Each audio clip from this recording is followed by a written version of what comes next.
मैं कार्तिक, आप देख में एजुकेशन। तो आज हम क्लास 10th का एक्सरसाइज नंबर 8.2 का क्वेश्चन नंबर 3 कराने वाले हैं, जिसके अंदर कुछ इस तरह से क्वेश्चन दिया हुआ है। ठीक है, चलो कराते हैं। उससे पहले अगर आपने इससे पहले वाले पार्ट नहीं देखे तो हमारे चैनल पे आप जाके देख सकते हैं।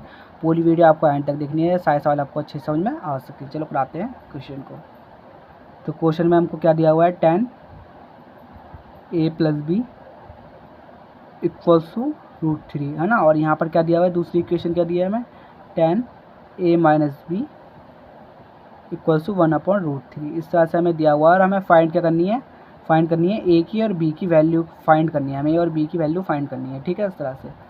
तो इसके लिए हमें सॉल्व करना पड़ेगा। पहले तो हमें ये सॉल्व करना पड़ेगा √3, जो √3 है हमारा, √3 वाला कि 10 के अंदर कब आता है हमारा, 10 के अंदर √3 कब आता है। आपको पता होगा 10 के अंदर जो हमारा √3 होता है वो किस पे आता है, हमारा 60 पे आता है। 10 60 की वैल्यू क्या होती है, √3 होती है। इस तरह से तो मैं यहाँ क्या लिखूँगा, √3 की जगह लिख दूँगा 10 60 में हमारा क्या आता है, √3 आता है। इस तरह से लिख दूँगा।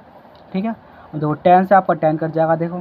ठीक है, मल्टीप्लाई में, इसके मल्टीप्लाई में इसके डिवाइड में जाके 10 से 10 कट जाएगा, सिंपल। यहाँ पर इक्वेशन क्या बनी है हमारी, पहली a + b = 60। तो ये पहली इक्वेशन बनी है हमारी यहाँ पर।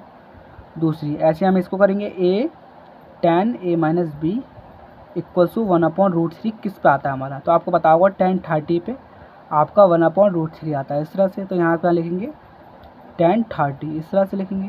तो देखो 10 से 10 कट जाएगा। यहाँ दूसरी इक्वेशन क्या बनी है हमारी, दूसरी इक्वेशन क्या बनी, ये बनी। तो आपने ये 10th क्लास में चैप्टर 2 में या चैप्टर 3 में शायद पढ़ा होगा, जिसमें आप सब्स्टिट्यूशन या एलिमिनेशन, तो मैं सब्स्टिट्यूशन एलिमिनेशन मेथड लगाने वाले हैं। ठीक है, ये चैप्टर 2 आपने चैप्टर 3 में पढ़ा होगा, आप देख सकते हैं। ठीक है, जिसमें मैं यहाँ पर एलिमिनेशन मेथड यूज़ करूँगा, एलिमिनेशन मेथड को। ठीक है, इस तरह से एलिमिनेशन मेथड को आप दोनों में इक्वेशन लूँगा। यहाँ पर एलिमिनेशन मेथड डायरेक्ट माइनस होता है, इस तरह से दोनों इक्वेशन को साथ लिख के, है ना। अब देखो आपको पता होगा एलिमिनेशन मेथड में अगर ये वैल्यू अलग अलग होती हैं तो नीचे वाले की जहाँ 3 होता है तो ऊपर 3 से मल्टीप्लाई करते हैं, यहाँ 4 होता है तो नीचे 4, दोनों इक्वेशन को सेम लाते हैं। यहाँ ऑलरेडी देखो ए है और यहाँ ए है, दोनों तरफ सेम ही है हमारा यहाँ पर, तो हमें वो सब करने की जरूरत नहीं है, बस हमें साइन चेंज करके वैल्यू लानी है। देखो यहाँ ए है, ए दोनों प्लस में है तो इसका नीचे वाले का साइन चेंज होता है, ये प्लस में तो ये माइनस में हो जाएगा, एक प्लस में और एक माइनस में, दोनों कट जाएंगे। और देखो ये माइनस में तो इसका साइन चेंज होगा, ये प्लस में बन जाएगा, तो b + b कितना हो जाएगा, 2b हो जाएगा। ये देखो ये प्लस में, ये माइनस में हो जाएगा। देखो एक प्लस में और एक माइनस में, 60 में से 30 जाएगा तो कितना बचेगा, 30 बचेगा, इस तरह से। अब देखो 2 इसके मल्टीप्लाई में, इसके डिवाइड में चला जाएगा,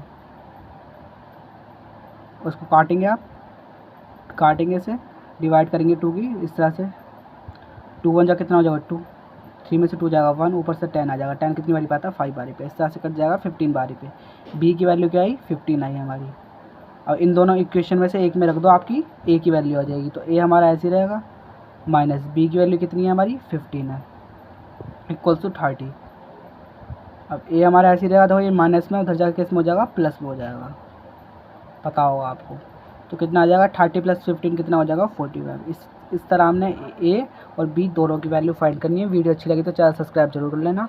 पूरी वीडियो आपको एंड तक देखी होगी, उम्मीद है आपने।